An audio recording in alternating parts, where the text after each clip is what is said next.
Bienvenue. Aujourd'hui, on va se pencher sur une journée qui a marqué l'Australie au fer rouge, le 7 février 2009. Oui, un jour connu là-bas sous le nom de Black Saturday, le samedi noir. Exactement. Ça commence comme une journée d'été australien et ça se termine en catastrophe nationale. Avec les documents qu'on a, on va essayer de décortiquer comment on a pu en arriver là. Et surtout, au-delà des faits, comprendre les leçons qui en ont été tirées. C'est ça. Qu'est-ce que cette tragédie nous apprend sur notre capacité ou notre incapacité à gérer des crises qui dépassent tout ce qu'on avait pu prévoir? Alors pour commencer, mettons-nous dans l'ambiance. On est dans le sud-est de l'Australie et ce n'est pas juste une journée chaude qui s'annonce. C'est une fournaise.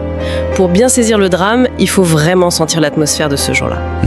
Imaginez une chaleur qui vous tombe dessus dès le matin. Un vent qui se lève, sec, brûlant, et qui forcit d'heure en heure. L'air est si sec qu'il pique les yeux. Et ce n'est pas un événement isolé, il faut bien voir le contexte. Ah non, pas du tout. Les sources le disent bien. Tout l'été 2008-2009 a été extrême. On a battu des records de température, les sols sont complètement asséchés. Des semaines sans une goutte de pluie. La végétation, de l'herbe sèche aux immenses eucalyptus qui sont gorgés d'huile, elle est décrite comme hautement inflammable. En fait, ce n'est plus un paysage, c'est une poudrière à ciel ouvert. Voilà, qui n'attend plus qu'une étincelle. Et ce qui est crucial, c'est que ce n'est une surprise pour personne. Les autorités savaient. Elles savaient que le risque était, et je cite le terme officiel, catastrophique. C'est le plus haut niveau d'alerte possible. Exactement. Tous les services d'urgence sont sur les dents. Mais il y a un fossé énorme entre savoir qu'un risque existe sur le papier et s'imaginer ce que ça veut dire en réalité.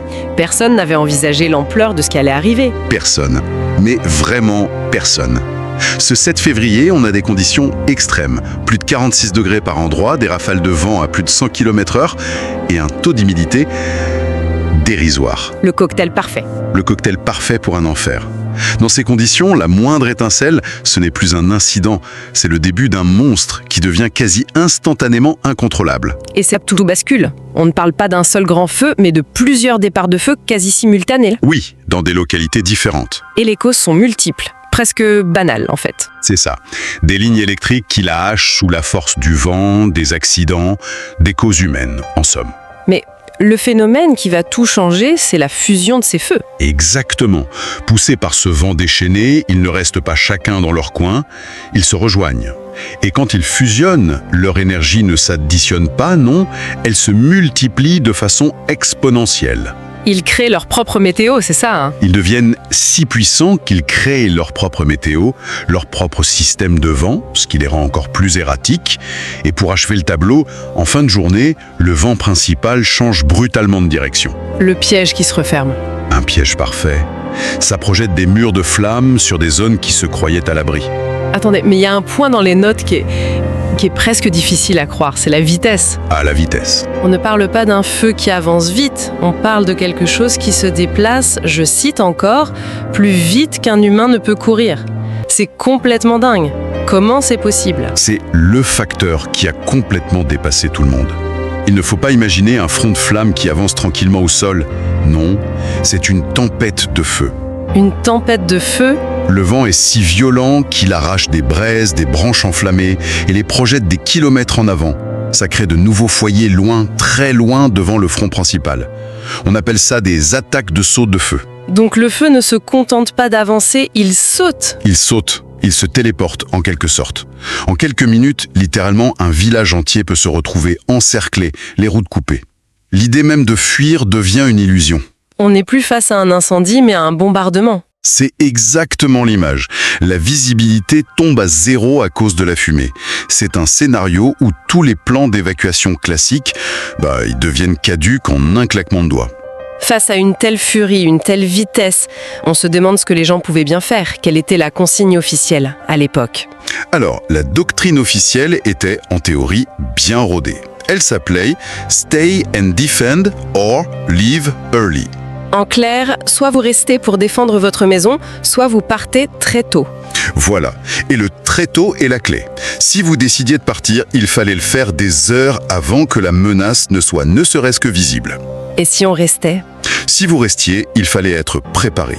Une maison conçue pour résister au feu, des réserves d'eau, du matériel et un mental d'acier. Sur le papier, cette politique rester ou partir tôt, ça a l'air plein de bon sens, non ? On donne le choix, on responsabilise les gens. Alors qu'est-ce qui a cloché ? Pourquoi ça s'est transformé en piège mortel ? C'est la question centrale. Et la réponse, elle est brutale. La réalité a pulvérisé la théorie. C'est-à-dire ? D'abord, l'option partir tôt. Pour beaucoup de gens, ce tôt n'a jamais existé. Le danger est passé de lointain à imminent en un temps record. Quand ils ont compris qu'il fallait partir, il était déjà trop tard. Les routes étaient des fournaises. Et pour ceux qui sont restés ? Pour l'option rester et défendre. Les gens étaient préparés pour un feu de brousse, même un gros. Ils n'étaient pas préparés pour une tempête de feu. Une chaleur si intense qu'elle faisait fondre le métal et exploser les fenêtres à distance, avant même que les flammes n'arrivent. Les maisons n'étaient pas des bunkers. Loin de là. Donc les plans étaient bons, mais pour le mauvais combat en quelque sorte. Exactement. Et c'est là qu'intervient ce que l'un des rapports appelle un biais cognitif collectif. Un biais cognitif ? C'est cette croyance, partagée par les autorités et les habitants, qu'on pouvait affronter une situation totalement hors norme, avec des règles conçues pour des situations normales. Tout reposait sur l'expérience passée. Sauf que ce jour-là, le passé n'était plus un guide. Plus du tout. Le système n'a pas seulement été dépassé, il est devenu dangereux. Il a donné un faux sentiment de contrôle. Il y a une citation dans les documents qui est terrible. Les décisions prises en temps normal ne fonctionnent plus dans une situation extrême.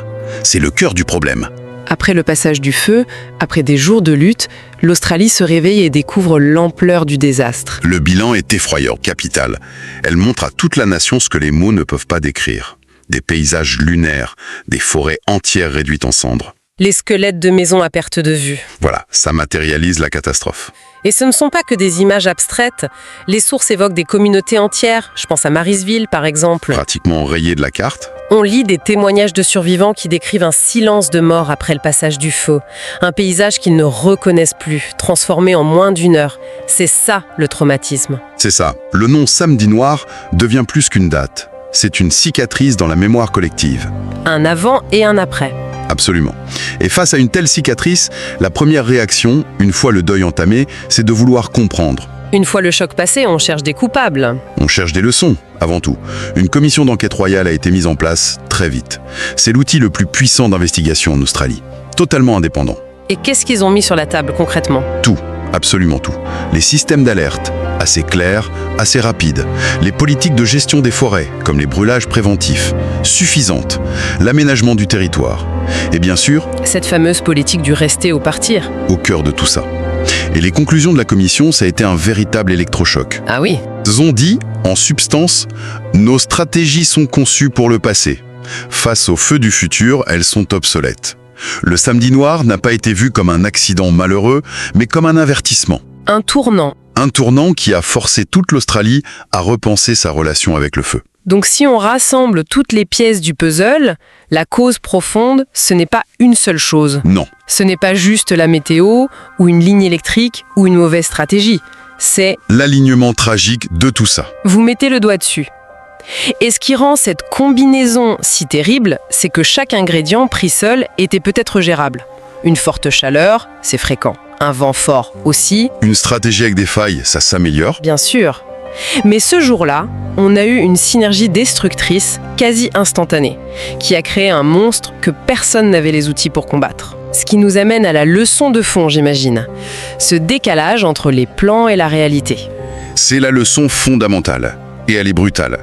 Quand l'environnement ici, le climat, la météo, évolue de manière plus rapide et plus extrême que nos systèmes de prévention, eh bien le risque devient ingérable. C'est un choc de réalité. C'est ça.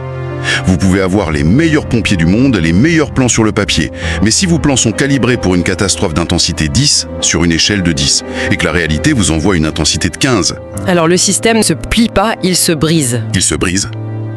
Le véritable effondrement du Samedi Noir, c'est cette collision frontale entre un système pensé pour le normal et un événement qui appartenait au domaine de l'extrême. Donc, pour synthétiser, le Samedi Noir n'était pas juste un gigantesque incendie de forêt. Non, c'était bien plus que ça. C'était une rupture systémique. Le moment où des décennies d'expérience, de certitude, de plans, ont volé en éclats face à une réalité qui dépassait l'imagination. Tout à fait. C'est l'histoire d'un système qui a découvert ses propres limites de la pire des manières. Et ces leçons, elles dépassent l'Australie, j'imagine. Ah oui, largement. Elles ont une portée universelle. Ce n'est pas qu'une histoire d'incendie. C'est une étude de cas sur la fragilité de nos sociétés face à des crises qui sortent du cadre. Qu'il s'agisse d'inondations, de vagues de chaleur, d'une pandémie. Ou d'un autre choc extrême, la question fondamentale est la même. Est-ce que nos systèmes sont conçus avec assez de flexibilité et peut-être d'humilité pour faire face à des événements qui n'ont pas de précédent dans notre mémoire collective ? C'est une perspective assez vertigineuse. Oui, parce que le samedi noir nous enseigne que se préparer pour le pire scénario connu, ce n'est peut-être plus suffisant. Il faut oser imaginer l'inimaginable. Voilà, parce que cet inimaginable est peut-être en train de devenir une nouvelle forme de normalité. Ce qui nous laisse avec une question de fond. Une question qui dérange un peu et qui est directement inspirée de cette analyse OPS. Nos sociétés, ici et ailleurs, sont-elles vraiment prêtes à affronter ces catastrophes climatiques extrêmes qui, selon toute la communauté scientifique, ne vont faire que s'intensifier ?